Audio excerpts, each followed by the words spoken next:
What's up guys, JSQ here and welcome to a mod showcase showing you a mod called Iberia. Pretty much what it does is makes the game much harder, and I really do like this mod because it can make Minecraft feel a lot different when you start up a new world. So I'm going to go ahead and show you the first part of it. So I'm going to have about 4 or 5 parts to this video because I want to go to each part in detail. So I will start this first part with the stone. So any stone that you can see that's exposed to air looks like any normal stone, and that's because it is. It's just normal smooth stone. But as you go further into caves, as I'll quickly show you here, you'll see that it gets a lot darker, and that's not because of the lighting. It is actually hard stone. Yes, hard stone is a lot harder to mine and can become quite difficult with just a standard wooden pickaxe. As you can see here, it takes so long to mine. If we do it on a normal piece of cobblestone, you can see how quick it mines it. But hard stone with a normal wooden pickaxe, it actually takes quite a while to mine. So it could be kind of considered the type of obsidian, I guess. Except you can mine it with a wooden pickaxe, but it takes quite a while. And as you can see, some of these are actually changing back to smooth stone. That's because when it gets exposed to air, it starts generating back into normal smooth stone, which is good. But when you're down mines and stuff, it can become quite difficult. So the way around this is when you've got a gold or diamond pickaxe, it does just mine it a lot quicker. So if you want to mine through hardstone, then I do recommend the diamond pickaxe. I think that's pretty much it about the hardstone. The other types of hardstone you can get is just your standard stone. Actually, I do have an example further down here, I believe. So as you can see, all this is hardstone, and I've got the different types of stone blocks here. So I've got my granite, my diorite and andesite. That all turns into hardstone as well. As you can see, it takes a while to mine with the wooden pick, but with the diamond pick it doesn't take as long. As you can see, these are actually turning back to normal stone now because they've hit the air. But anything that's compact, it turns into very, very hard stone. So that is hardstone. So the second part of this is actually healing. Basically, healing is turned off for the natural regeneration of your hearts. So the only way to get hearts back is either by eating a golden apple, placing one of these beacons on a pyramid so you get the healing regeneration, or drinking a potion of healing. But those can be quite hard to get sometimes. So when you first start the game, it can be quite hard to get used to it. So you might have to spend a couple of nights at base in order to get hearts. So I'm going to damage myself, like so. And I am in hard difficulty now. And as you can see, my hunger bar is full up and I'm not regenerating anything at all. So you need to sleep to get these hearts if you've just started up the game. So on hard, you regenerate 1.5 hearts every time you sleep in a bed, and on easy you regenerate 4.5 hearts. So if I go and sleep at night, I am on hard difficulty, so I should technically only regenerate 1.5 hearts. So as you can see there, I only regenerated 1.5 hearts, and yeah, that is pretty much the healing part of it. Obviously I can now eat a golden apple and I will regenerate my hearts, or place one of the beacons depending on what pyramid you've got for the potion effects, and also drink a potion of healing and that will heal you. But like I said at the start of the game, these are hard to come by, and sleeping is the only way to regenerate your hearts. So moving on to the third section of this video, and it is affecting your bed. So as we just experienced, you have to sleep in a bed to heal, but your bed has to be set up right in this for you to be able to sleep peacefully and not have zombies attack you. So there are 3 conditions for this. You cannot see the sky or from the blocks where you wake up from. So if you can see the sky from your bed, you're going to get zombies spawning on you. If you can see the sky from the blocks where you wake up in the morning, you're going to get zombies spawning on you. And if your block, if your bed is within a 5-block radius of an area where there's so much low light where zombies will spawn or other mobs, then you're going to get zombies spawning on you. So I've got my little example here with my massive chimney to accommodate all the vaping that I do in my mud hut. So you walk in and you think this is a pretty well set up house. You're like, yeah, it's got enough light, you can sleep in here. But obviously my big chimney says otherwise. Obviously you can see the sky from the bed, you can see the sky from the waking up blocks as well, which are either side of it. And I'm not sure if you wake up at the bottom of your bed as well, but if you do, then you might be alright. But you can still see the sky from here. So this, at the moment, is not a very safe mud hut. So if we kind of put some dirt here, it's the wrong type of dirt, but oh well, it's a mud hut. It's acceptable.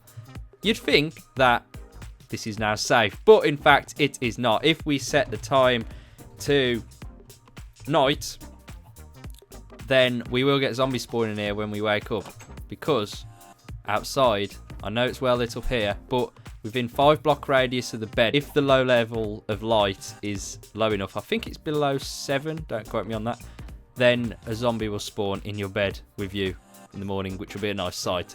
So obviously here it is way too dark. So if you want to have a perfect bed set up, then just do what I'm doing and light the hell up the area around your bed. So now I'll talk about the armor aspect of this mod. Basically, if you're wearing certain suits of armor, then there are certain things you need to keep in mind. So once you're wearing gold armor, this actually unlocks the level 30 enchantment, which is the highest level enchantment you can get on certain things in the enchantment table. So if you're wearing gold armor, then you can only get that. The others are level 22, they're capped. So if you want to get good enchantments, then you want to wear the gold armor.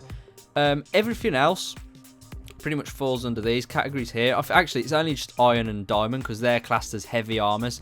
Chain and leather, I think they're alright, but basically, if you're wearing iron and diamond, unless stated otherwise, apart from these first two, I forgot to put iron and diamond, but these are iron and diamond. If you're wearing iron and diamond, then you basically trample crops when you walk over them. I'm not wearing any at the moment, so it won't do it. So when you walk over crops, it will trample them. Same as when you jump on them like this. I'm in creative, it won't work. But when you jump on them, oh, it's worked. It basically kills the land, so you have to hoe it up again. But, yeah, you probably want to take your armor off before going farming. The next thing is it disables block placing. So basically, when you're jumping or falling, then you can't place blocks when you're wearing iron and diamond, as they're classed as the heavy armors, which is quite disturbing, really, if you're falling and you need to place something to save you. But yeah, it also slows down the use of pickaxes, again, both iron and diamond, and actually, sorry, slows down the use of axes, iron and diamond. But if you're wearing just diamond, it will slow down pickaxes. If you're wearing iron, that won't slow down pickaxes. So I guess a good armor to go mining with is iron in this. And it also makes shovels ineffective if you're wearing a full suit of diamond armor. So do not wear diamond armor when you go shoveling somewhere. So no matter what power shovel you have, it will be useless.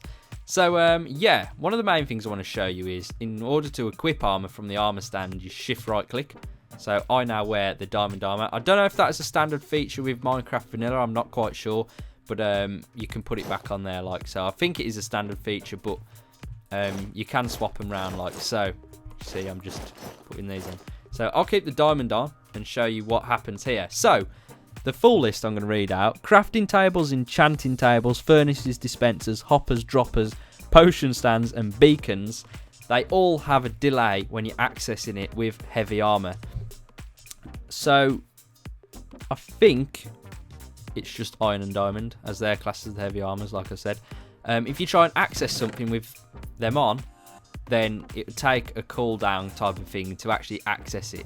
That happens every time, so you don't want to accidentally click and then come out. You just want to stay in there until this bar fills up and then you can access it.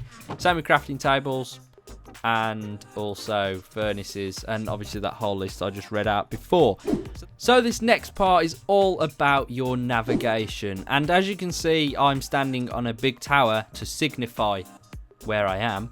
It's because if you press the F3 to go into debug menu, your coordinates have been taken out of the game, your biome has been taken out of the game, and the light level has been taken out of the game. I think that's what's been taken out, but you no longer have that information to know exactly where you are in the world or what light level it is for things to spawn. So, you know, it's made it pretty difficult, but you're going to have to use old school techniques such as building towers to find out where you are. I remember back in the Xbox console edition days for Minecraft, we had to build towers because we did not have any debug menus like this. Still don't, I don't think, but you know, you're going to have to use the use of maps, compasses. Compasses point to your last spawn point, which could be helpful. And obviously your classic landmarks with torches on top to show where things are. And obviously my vaping chimney over there. But yeah, this has made it extremely difficult to actually find your way around, which is going to be a bit more difficult for the next part of this video, as you will soon find out. So this final part, I think, completely makes this mod very difficult, because after all the things I've just shown you, it could all become completely irrelevant, because if you die, you get spawned 1,000 blocks away, which is quite far, and with the use of no navigation, knowing your coordinates where you were last, all your landmarks put down, you may not be able to find them again, because I'm going to show you, basically all that stuff over there is near my spawn point. So if I put a creeper down and try and kill it, if I go, it would help if I'm in survival mode. So come on, creeper, I'm going to try and do that. So I've died and lost all my diamonds, so I'm like, oh yeah, I can spawn, but it's taken a while because it's loading a completely new area of the world. Basically, I have no idea where I am. No coordinates to tell me where I am. I've essentially just started a new life in Minecraft, because where did I die? Did I die over that way? Did I die that way? Did I die up there? Probably not, but did I die that way? You just simply do not know.